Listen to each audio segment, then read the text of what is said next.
So let's jump right in at the German Christmas markets escape today.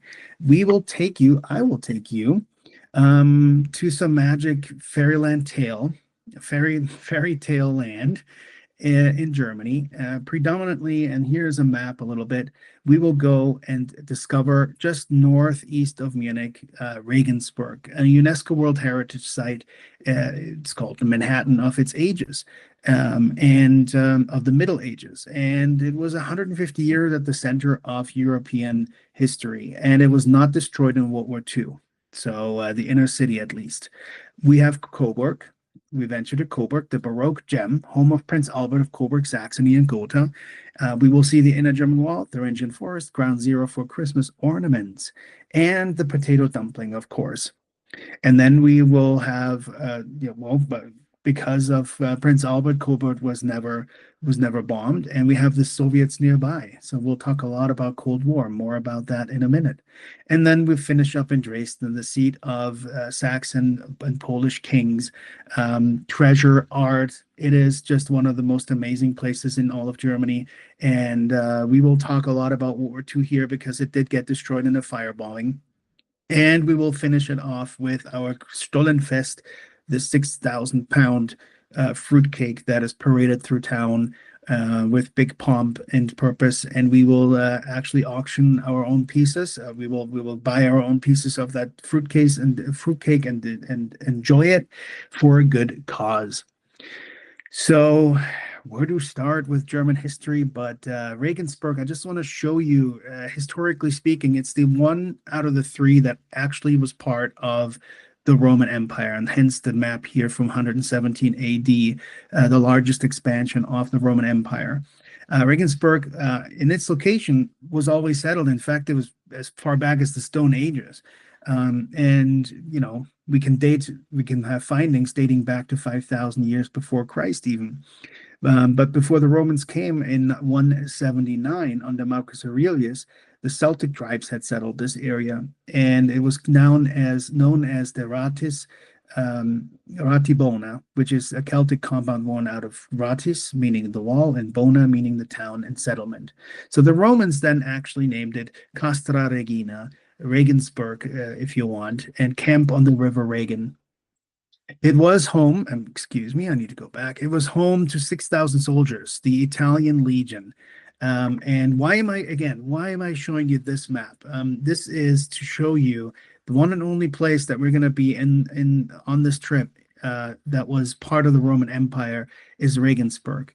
And it does make a huge difference. Throughout our trip, we will be reminded of paganism as Christmas holidays has roots and predating rituals with those lands. It also translates how people up north behave and even think to this day. I go as far as why the Reformation of the Catholic Church started in Northern Europe and not in the southern part that was actually part of the Roman Empire. So these are important boundaries to remind ourselves as we travel, and I'd like to unpack that for you. And another one is, why do I show you this? The western half of the Roman Empire fell in the 5th century, but the emerging religion of Christianity stayed and rooted itself in the city of Regensburg and in the region. And Charlemagne took over the city as well. And why is this important to us? We will spend 2/3 of our time in Bavaria and Thuringia, and a region today known as Franconia. Language, food, and culture have only nuances between those different places, and only an informed traveler will unpack this. Once we head to Dresden, east of that red line right here, we will enter an entirely new language and realm of behavior and culture. So on today's map, it won't be obvious that we're crossing these boundaries, but I hope to unpack that a little bit for you and to point out the differences and why it goes back that far in time. So Regensburg, it's a landmark full of beautiful things to see. The dome, which is the cathedral, we're staying right next to it in a hotel that is has roots back to the 10th century. But I wanted to point out the Steinerne Brücke here in this picture, the stone bridge. It's from 1135, 300 meters spanning on 16 foundation feet. It is a medieval piece of architectural marvel. And it was the only crossing until 1935, reliable crossing for the Danube River into Regensburg. We will talk about developments in the city that mean a lot to Germany in general. So the 30-Year War is one thing. The developments leading up to the 30-Year War, which started in 1618 and went all the way to 1648, 30 years. Well, it all the roots for this biggest European conflict goes back to the Reformation of the Church. So in 1517, when Martin Luther break with the Catholic Church, this is when it started. We will talk about topics like the Indulgence, the Western Schism, having two popes, the Inquisition that started in 1250s and went on. And then we'll talk a little bit about other people who tried to reform the church, like Catholicism, Bruno in Rome. We will talk about Jan Hus in Bohemia. And of course, why was Luther successful in the Reformation, translation of the Bible into the common language, German, and also the Gutenberg printing press, which now was mass producing the newly translated Bible, and brought it to the masses. So we will talk about a few things there as the Holy Roman Empire cracks and falls in 1648 as a result of the 30-Year War. We will also talk about this perpetual Reichstag that then a mere 20 years later was put into place to keep a reign onto the emperor, in fact, and so that the emperor never can rise again after this 30 years war.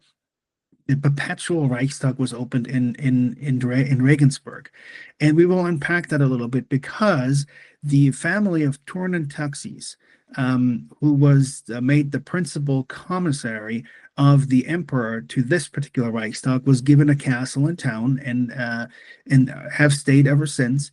And this same family hosts today's Christmas market in their palace area, and we will visit it. We will see them. We will go and see their place, and of course, we will talk about the events of World War II that took place in and around Regensburg and Bavaria. We have the Messerschmitt Bf 109 factory that was bombed nearby and the oil refinery that was bombed, but the city never was. And so it stayed intact, and that's beautiful. And we will enjoy that. And we'll talk a lot with our local guide. All of these topics we will discover. The reason why it's very important to the rest of Germany and to understand. So here we lay the foundation for our trip to come. And of course, we got to have a day in Nuremberg. So we will do a cooking lesson in town. We have a local guide who unpacks Nuremberg's history for us. And of course, we will enjoy the Christmas market, one of the most famous Christmas markets. So before we head out of our town right here in Regensburg, down low on the right-hand side is the inner city that we will enjoy, and the mentioned stone bridge. Can you see it there in the center of the photograph? We will venture up north now, and we will leave the Roman Empire, if you want, and go into pagan Franconia, which later became part of the Frank Empire, but was never part of the whole of the Roman Empire. Mark my words. So we'll have a lunch stop at the Christmas market in Bamberg. We will enjoy old breweries and wonderful drinks on the way. And our destination today will be this place, Coburg. Coburg is, I want you to remember this photograph in particular. I will return to it in a second, but this is the Feste lit up at night. Martin Luther was up there in his chamber, in his home office, if you want, translating the Bible in this very spot, or parts of it at least. So we will visit this. We'll have a guide. We'll take you through the Feste. But remember this castle lit up on a hill. And I will tell you in a minute more about this. So Coburg, a Baroque gem that never was bombed, and never was harmed in World War II, and that's because of this guy. This is Prince Albert of Saxe-Coburg and Gotha. During the 19th century, dynastic marriages created ties with the royal families of Belgium, Bulgaria, Portugal, and Great Britain. This turned the ducal family of Coburg from rulers of a fairly obscure backwater duchy into one playing an influential role in European politics. The era of political influence peaked when Leopold Frederick, born Prince of Saxe-Coburg-Saalfeld, became the King of Belgium in 1831, and it also accumulated into Prince Albert of Saxe-Coburg and Gotha, who was born right here in Schloss Rosenau near Coburg. He married his first cousin, Queen Victoria of England, in 1840. So, aside from him and the Festa, why do we stop and unpack so much of this little town? Because it is little. And we want to experience the real Germany. So here we have a gem of a Baroque town after already being in the center of Europe in Regensburg. Now we're going to a place that really wasn't the center of anything. In fact, it was always very provincial and very little.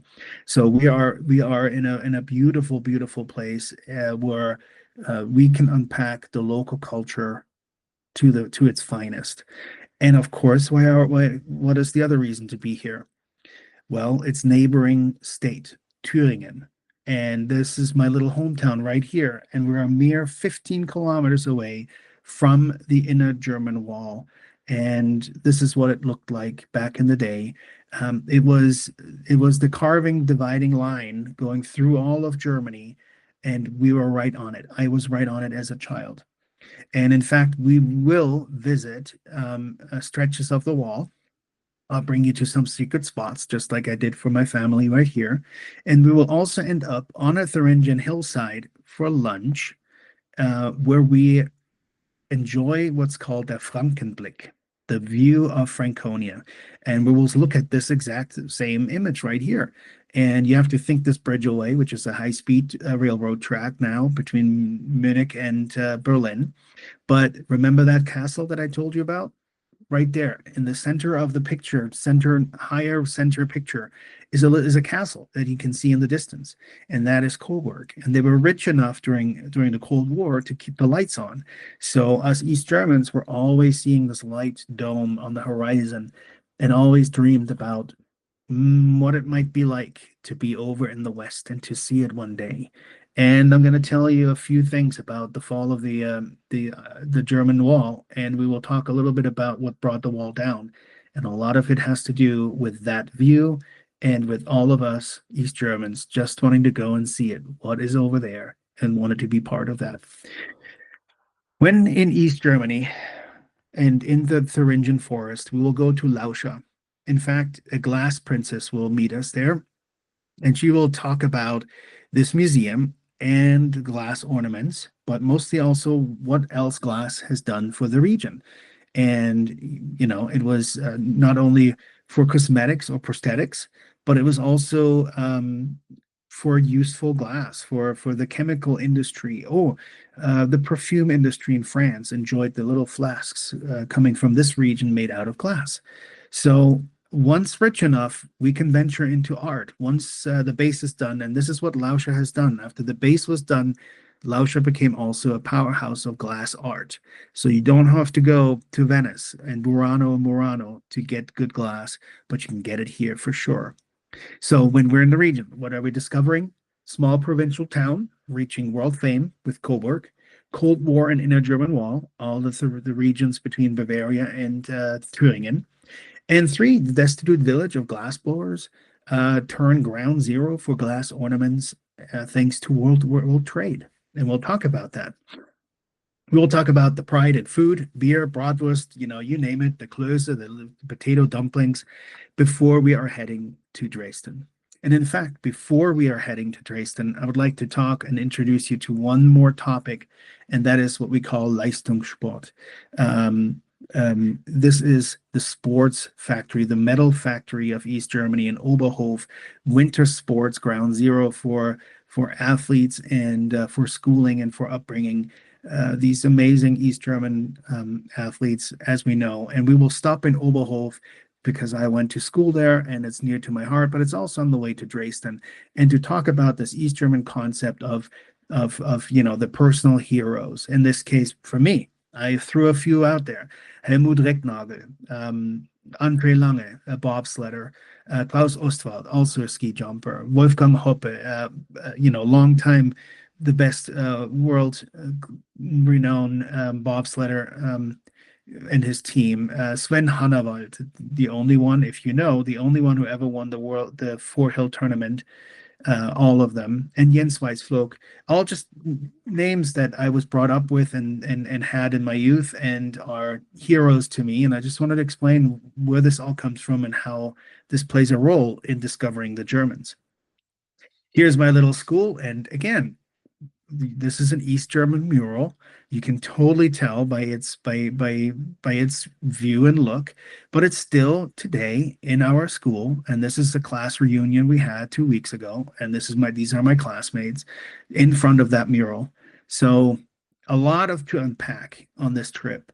But now we are where the red arrow is. We're now in Dresden, firmly away from the Roman Empire, and also firmly and far away from the Frank Empire. So we are, culturally speaking, in a very different place. Yet we are in Germany, and that is something we want to unpack because we went from arrow number one, Regensburg, in the deep of Bavarian forest near Bohemia, far, far away and tugged into West Germany. And then we went to arrow number two, Coburg. Here we're talking about a whole different culture in a way, but still very related to anything that's going on in the center of this Frank Empire. In fact, even if you go to East Germany, you cross this former Berlin, not Berlin, the former wall, and you're still, historically speaking, in the same country, in the same land and culturally speaking. But then by arrow three, we moved on to a whole different place, and this is Dresden. And let me introduce you to Dresden really quickly as well. But culturally speaking, we're now all East Germans, of course, but you will probably hear the difference in language, and you will probably get a little bit of a food difference as well. So Dresden is called Elbflorenz, the Elbe River and the Florence put together, if you want. And it is the most beautiful place, the most beautiful city. But sadly, Dresden was firebombed on February 13 and 15 of 1945, when 3,900 tons of explosive devices were dropped onto the town of Dresden, the city of Dresden, killing 25,000 people. That's about half as many as U.S. soldiers died in Vietnam, in the entire Vietnam War. So in within 2 days, 25,000 civilians perished. This is what it looked like in a black and white photography done back in 1945, 46. And of course, we will see the resurrected beautiful places that there are, the Hofkirche right here on the left and the residency on the right with the Green Vault. We will go into the Green Vault and see the art treasures of the kings, and it's just amazing. And of course, we're going to see the Semper Opera, the Staatsoper, the State Opera of Saxony, not opened until 1985. So it took 60 years to build and rebuild. 40 years she was in ruins, but in general, the city took 60 years to rebuild and to come alive to its fullest glory again. And we will still see the scars. So I will still point it out to you, and we will see it. We have a local guide there who will bring us to the Hofkirche, the Semper Opera, the Zwinger, which is part of the museum complex, which is also the castle, if you want. We will particularly see the old masters there, an incredible art collection of paintings. The Royal Palace with the Green Vault, I already mentioned that. We will have a chance to see the Albertinum, which is a modern art museum. We will have coffee at the Brühlsche Terrasse, which is a pedestrian zone that is facing the river Elbe, and it's the number one spot to be seen and to see. And the Frauenkirche, of course. Here she is in ruins and also resurrected on the left. She was finished in 1743 by Georg Beer, modeled after Venetian church in the Rialto called Santa Maria della Salute. Everything here centers around the Protestant vision, which is the congregation is round. There are altars in the center. There are no first class, second class seats.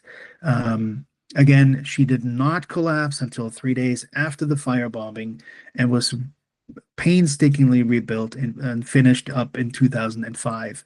And we will see the Frauenkirche and the Christmas market. This is a view from our hotel. And the anecdote that I want to finish with on Dresden is the cross on top of this church was the commission was given after a fierce competition to a British artist called Alan Smith. And as he was putting the final touches on this, crowning the Frauenkirche again with a cross, it turned out that his father, Frank Smith, was one of the British bombers who flew that night. So the story comes 360. Healing and forgiveness is very important to the modern Germans. And here we are with this amazing story to capstone our trip to Dresden. As I said, we have ventured from Regensburg, the Roman Empire, if you want, UNESCO World Heritage Sites, 150 years of center of Europe, not destroyed in World War II. We went all the way up to Franconia to apply a small little place, a Baroque gem of Coburg. We will talk about and have talked about the inner-German reunification, but also the separation over 40 years in the Thuringian Forest. We'll talk about glass here as well. And of course, in Dresden, the crescendo of our trip with King Augustus' treasuries, with the Elbe art and with the Elbe River, with the firebombing topic of World War II. Kurt Vonnegut, it took him 20 years to finish his Slaughterhouse Five, and to write that book and overcome his trouble as he was eyewitness to this bombing that night. And we're finishing up in a Christmas market with the Stollenfest, the 6,000 pound fruit cake that's getting auctioned off for good cause, and we're going to be part of it for sure. So thank you, and stay connected. The next few weeks, Saturday escapes are going to be wonderful. I hope you can join us. And if not, go to our website at dresslerdetours.com. Check out our blog. I'm right now finishing up a story called Strawberries and Landmines. Memories of an East German boy. A little anecdote about just an example of one of the events of in my life, but to explain a little bit East German topics on through the lens of my little boyhood and this story. Adventures with my friend Andy and I. And yeah, there's more on this blog. We ventured to French Polynesia recently, so you can read up on that. We're talking about how to conquer carry-on luggage, always a favorite topic with travelers, but also topics like Greece, Sicily, and the Aeolian Islands, Normandy D-Day. So we have lots of stories there. Come and check us out at dresslerdetours.com. And thank you for joining us for our Saturday escape. Thanks for being here today, and I hope to see you soon at these escapes, and have a wonderful weekend. Thank you.